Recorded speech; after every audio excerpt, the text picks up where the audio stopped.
सांसद इमरान मसूद का एक बड़ा बयान सामने आया है, जिसमें उन्होंने बीजेपी सरकार पर जमकर निशाना साधा। सांसद इमरान मसूद ने अपने बयान में क्या कुछ कहा है, सुनिए।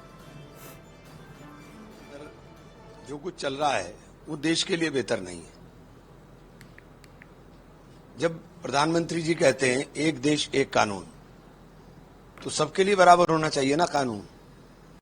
सहारनपुर में फिलिस्तीन के झंडे लहराएंगे तो पुलिस घुस घुस करके उठा करके जेल में भेज देगी, और आप मस्जिद पर खड़े होकर के या मजार पर खड़े होकर के इस तरह से झंडे लहराएंगे तो बहुत चीजें खुद सरकार को सोचनी चाहिए। सरकार का इकबाल न्याय से होता है। अगर न्याय नहीं मिलता है तो फिर आक्रोश पैदा होता है। आप लोग की तरफ से कुछ मांगे इस मामले में सरकार को कार्रवाई कौन लोग हैं ये लोग जो इस तरह उकसावा करा करके लड़ाना चाहते हैं? देश के अंदर लड़ाई से क्या हासिल होगा? अमन ही खराब होगा ना। अमन खराब होगा तो निवेश नहीं आएगा।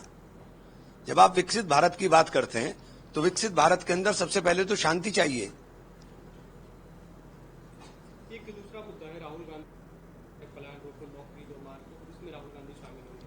तो पलायन देखिए, हर जगह स्थिति यह है कि तराई तराई मची हुई है, रोजगार है नहीं, नौजवान के पास रोजगार नहीं है, नौजवान रोजगार के लिए परेशान है, और ये उल्टे सीधे मुद्दे ला करके लोगों का ध्यान भटकाते रहते हैं। इसके अलावा देश में कुछ हो ही नहीं रहा है। लेकिन ऐसे समय में यात्रा निकल रही है और राहुल गांधी उसमें शामिल हुए, जब बिहार में गठबंधन को लेकर तमाम सवाल खड़े हुए। कल आपने ही बयान दिया कि कांग्रेस बड़ी पार्टी है तो छोटे लोगों को साथ आना चाहिए। नहीं, मैंने तो ये कहा था कि समंदर में जब तूफान ज्यादा हो तो लहर के थपेड़े जो हैं वो छोटी किश्ती को डुबा देते हैं, तो बड़े जहाज पर सवारी करनी चाहिए, ये कहा था मैंने। बड़े जहाज का एक तरह से संदेश आपको लगता है राहुल गांधी देंगे इस पर? निश्चित रूप से कांग्रेस लीड कर रही है, कांग्रेस सब काम कर रही है, तो कांग्रेस ये नहीं हो सकता ना कि आप कांग्रेस का गला घोट दें, ये नहीं हो सकता। कौन गला घोट? कोई भी। तो वहाँ पे क्या कांग्रेस एकला चलो की तरफ है या नहीं, मैं इस बारे में ना अधिकृत हूं, ना इस बारे में मैं कुछ कह सकता हूं। मेरा तो केवल बुनियादी चीज थी, मैंने जो बात बोली है। और राहुल जी देश के नौजवान को लेकर के परेशान है, देश के किसान को लेकर के परेशान है, देश के मुसलमान को लेकर के परेशान है। राहुल गांधी नेता विपक्ष हैं, तो राहुल जी अपनी जिम्मेदारी को बखूबी निभाने का काम कर रहे हैं।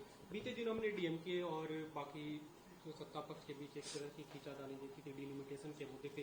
कल प्रधानमंत्री वहां पे थे तमिलनाडु में, और उन्होंने एक नए मुद्दे को लेकर सवाल खड़े किए कि कुछ लोग रोते रहते हैं फंड को लेकर, जबकि कांग्रेस के शासन की तुलना में सबसे ज्यादा फंड केंद्र सरकार ने इस बार दिया तमिलनाडु में। मुझे नहीं समझ में आता कि ये इस प्रकार की भाषा प्रधानमंत्री जी क्यों बोलते हैं। भाई, जो से विकास की चाहत होगी, जिसे विकास की ललक होगी, वो विकास की तरफ बात करेगा। विकास तो पैसे से होगा, अपना शेयर तो मांगेगा। ये जो सेंट्रल पूल से उसको शेयर मिलना है, पूरा उसको मिल रहा है कि नहीं मिल रहा है? आप 15 साल पुराने आंकड़ों को अगर आज लेने का काम करें तो इन्फ्लेशन के अंदर भी तो देखिए ना, 63 रुपए का डॉलर था, आपने कहां पहुंचा दिया?